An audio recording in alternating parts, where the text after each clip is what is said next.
সে গিয়া যখন মন্ত্রীকে বলছে, মন্ত্রী তার গাড়ে ঠাস করে একটা চপ পড়ে বসাই দিচ্ছে। সে তো অবাক হয়ে গেল যে ভালো একটা প্রস্তাব নিয়ে আসলাম, উনি আমারে চোট দিলেন কেন? বলে যে তোর বাবারা কি বলছে তুই কি খেয়াল করেছিস? এলাকার নাম পাগলা। আমি সিলেটের মানুষ, চাকরি করেছি সুনামগঞ্জ, আমার বাড়ি মৌলভীবাজার, বিয়ে করেছি সিলেট জেলায়, 3টা জেলা আমার খাবার হয়েছে। তো সুনামগঞ্জে একটা শিক্ষা প্রতিষ্ঠান স্থানীয় লোকেরা গড়ে তুললেন তাদের নিজের অর্থে এবং পরিশ্রমে। ভালো মানসম্মত একটা কলেজ, কিন্তু এমপিওভুক্ত হয় না। এইটা 96-2001 সালের সরকারের সময়। কোন সরকার ছিল এটা বুঝতেই পারছেন। তো মন্ত্রী মহোদয় এলাকার যিনি ছিলেন, তার একজন ঘনিষ্ঠ লোককে এলাকার লোকেরা ধরলো যে আমাদের এইটা একটু আপনি করে দেন। সে যখন গিয়ে বলল, তো উনি বললো ঠিক আছে করে দিব, এখানে আমার নাম থাকবে কিনা।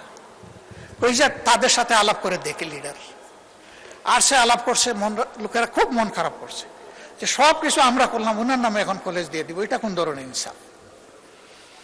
তো তারা মন খারাপ করে পাকিস্তান আমলের এক সরপঞ্চের কাছে গেছে। তখন তো আর মেম্বার ছিল না, সরপঞ্চ ছিল। এই বৃদ্ধ লোকের কাছে গিয়ে বলছে যে ঠেকলে নাকি বৃদ্ধের কাছে আসতে হয়, আপনি একটু বুদ্ধি দেন, কি করব। আমাদের যুবকরা শুনে তো খেপে গেছে, বলে যে সারা জীবন আমাদের এমপিভুক্তি হওয়ার দরকার নেই, আমরা এইভাবেই চলব। তো উনি বলে অসুবিধা নাই, ওই লোকটাকে দাওয়াত দাও যাকে তোমরা মাঝখানে ধরেছ, তার সাথে আমিও একটু বসতে চাই, তোমরাও থাকবা। তো ওই লোককে নিয়ে বসে বলছে যে ঠিক আছে মন্ত্রী মহোদয়, এত বড় একটা কাজ করে দিবেন, আর তিনি আশা করেছেন তার নামটা থাকুক, এরকম একটা সমন্বয় হতে পারে যে তারও নাম থাকবে, এলাকারও নাম থাকবে। তো যদি এটা তিনি মানেন তাহলে একটা সমাধানে আমরা যেতে পারি। সে খুশি হয়ে গেছে যে প্রস্তাবে তো অর্ধেক মিলল।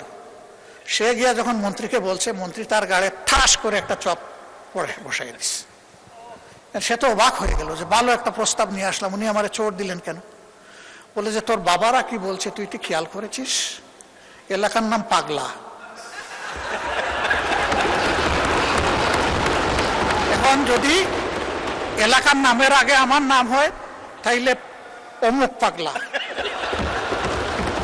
আর যদি পরে হয় তাইলে পাগলা অমুক। যা কিছুই লাগবে না, ওরা তোরে জুতার বাড়ি দিয়েছে, আমি এর বিনিময়ে এমপিওভুক্ত করে দেব।